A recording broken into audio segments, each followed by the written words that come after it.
দুয়োজনে বগা সাজ পিন্ধি আজি ওলালোঁ ঢেকীয়াখোৱা নামঘৰলৈ বুলি। লগত পিছে মা আৰু অকণমানিটো আছে। আৰু এইপিনে বাছৰ লাইন চক, কিমান দূৰৰ পৰা যে মানুহ আহিছে। আৰু আমি ইমান ওচৰতে থাকিনো নহাকৈ থাকিব পাৰোঁ। এতিয়া আকৌ নিজে চাকি গছত দিহা কৰিলোঁ দেই। মা আৰু মই লৰালৰিকৈ শৰাই বস্তুখিনি লৈ ল'লোঁ। বোলো এতিয়া নামঘৰ ভাগৰ ভিতৰলৈ যাওঁ।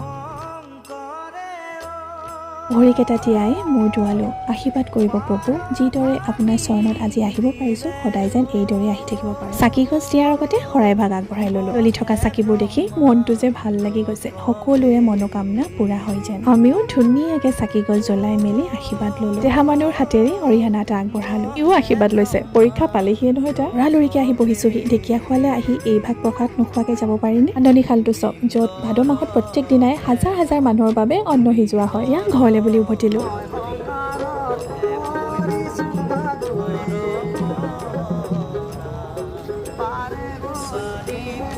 ভিডিঅ'টো চাই কেনে পালে জনাব।